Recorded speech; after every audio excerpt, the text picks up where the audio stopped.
Chapter 4. Papyrus's Friend.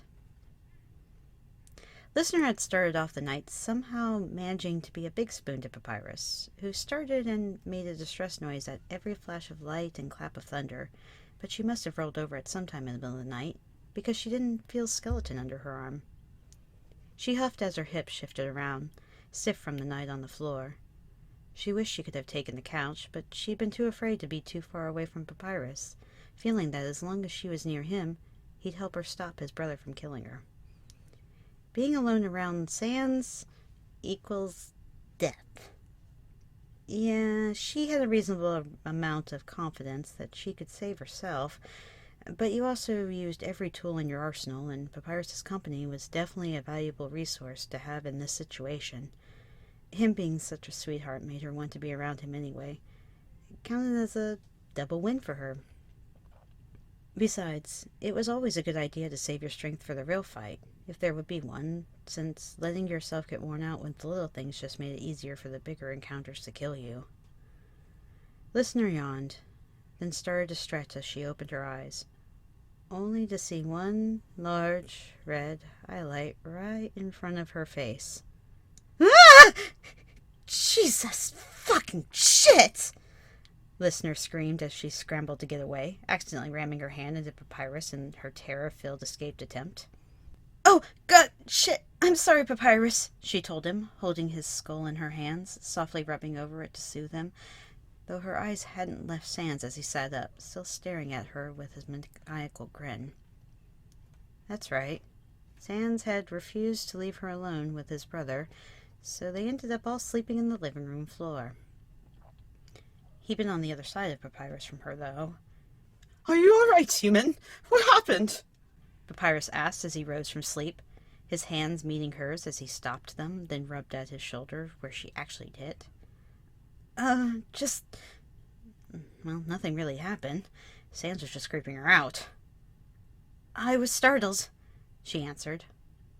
Papyrus looked over at Sans, who just shrugged. "Must have saw a mouse or something, perhaps." Papyrus looked down at her doubtfully, but she just shrugged uncomfortably and looked away. "That aside, would you like to join us for breakfast, human listener?" Papyrus asked. "Oh, no, I don't want to eat all your food, Papyrus," she told him, shaking his head. "Nonsense, human. You're the one that gave it to us." Sans' eyelight moved over her. She brought more food? It only makes sense that we get to enjoy it, too. Listener glanced nervously at Sans, hesitating before speaking. I gave that food to you because it was going to go bad before I could eat it. It's really not a problem." "Perhaps. Why don't you go get breakfast started? I'll clean up in here," Sans suggested, his voice still lax, though seemingly a bit extra gravelly. "Well, all right, Sans.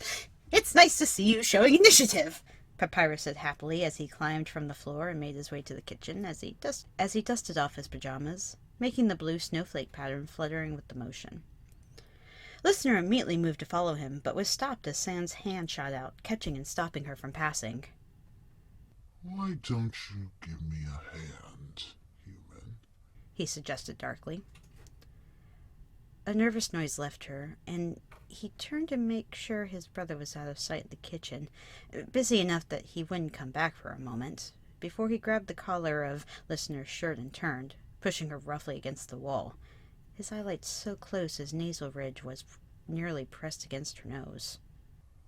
"Now listen to me, human, and listen closely. I don't care what you think you're going to get away with, but my brother ain't going to owe you anything. You hear me?" Listener's head trembled as she nodded quickly while trying not to knock heads with him. "Now, what do you want?"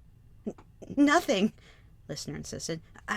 I like Papyrus, and I can't stand for people to go hungry, especially if I can do something about it." Sans glared at her for a moment, seeming to gather his next argument. "You can take your food and go to hell. We don't need your help. We didn't ask for your help. No, What the hell did you say? Sans growled, pressing close against her. That listener felt certain that he could feel her heart pounding in her chest, though it was harder for her to gather breath as his bony arm pressed into her sternum. His grip on her shirt got tighter, starting to choke her, and his skull was mere hair's breadth away from her forehead. Listener could feel her knees going weak, wanting to give out under her, and her hands went to hold onto something, anything that would keep her up, ending up on the wall, trying to somehow push herself from behind. I'm not taking the food back, she told him through her stutter. I don't care what you say. Sans growled, then used her body to push himself away, glaring at her chest. Listener felt a strange sensation, like a ghost had waved their hand through her body, sending a cold chill through her. At the same time, it felt like Sans was looking at her innermost private parts and secrets. She never felt so exposed before, even when standing fully nude in front of at the time boyfriend when she'd been about to lose her virginity. His glare deepened, and his maniacal grin fell into a frown as deepening as well. Of course you are. Damn souls always sticking your noses. Get you killed in the underground. Sans grumbled as he let her go and turned away, one hand rubbing over his dimmer lit eye socket. He paused and looked back at her, growling. Don't think this means I trust you. Okay, Listener managed before she slid down the wall into a pile on the floor as Sans walked into the kitchen. After taking a moment to have a minor panic attack, Listener ran her hands over her head, then down her face, taking a deep breath. Damn it.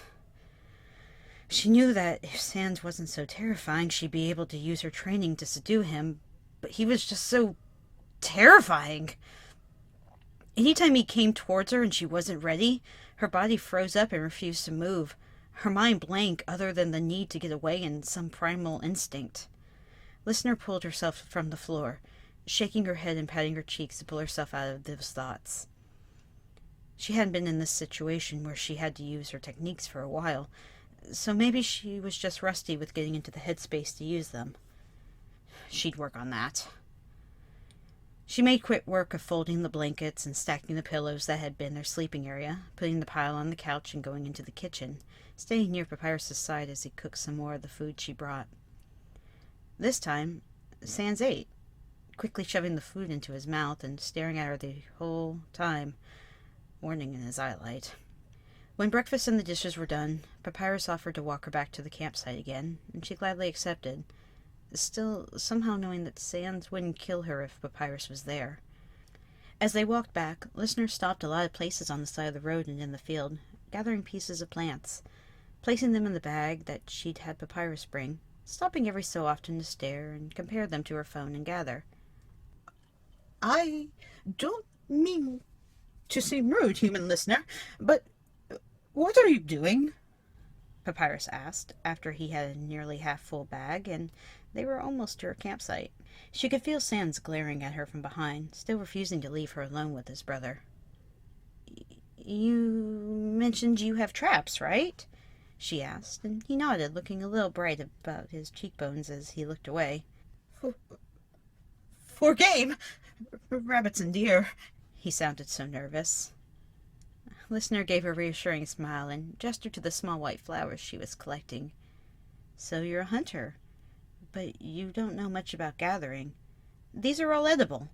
Papyrus looked at her, flabbergasted. What? It's possible to eat flowers? I thought they could only be made into tea. Listener chuckled. Yeah, in fact, they put flowers on salads and stuff all the time. Rose petal ice cream, petunias, and others on salads. Dandelions are edible and made into salads, usually too, and they're considered weeds because they grow everywhere without being planted. I didn't know this! Papyrus seemed excited about this knowledge, and it made Sans' soul lift a little to see his brother so happy. Sans walked up behind Listener and stared at her phone over her shoulder silently. She jumped when she noticed, but handed the phone to him so he could investigate himself, hopefully a bit further away from her, and see that she wasn't trying to pull anything.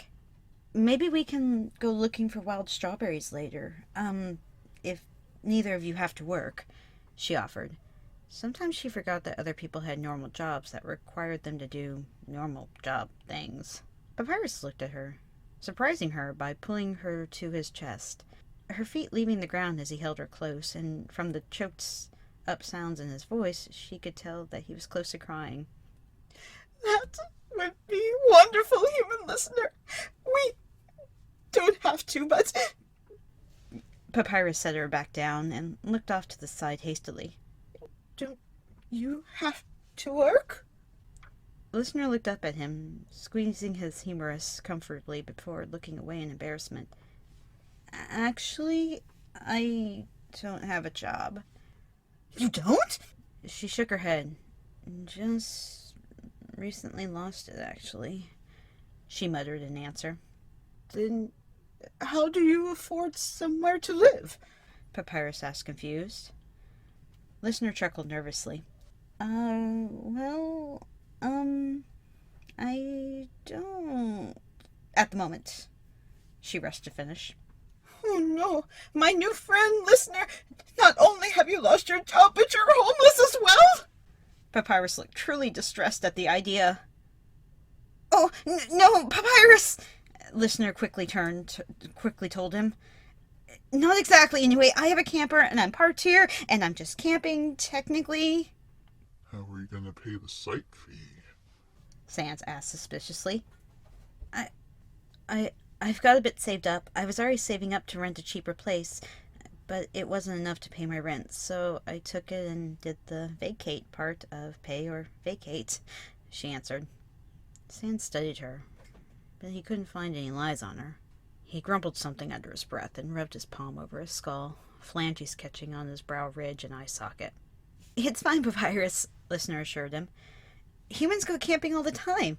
It's actually about time for the season to start, so I'm sure you'll see a lot of them around.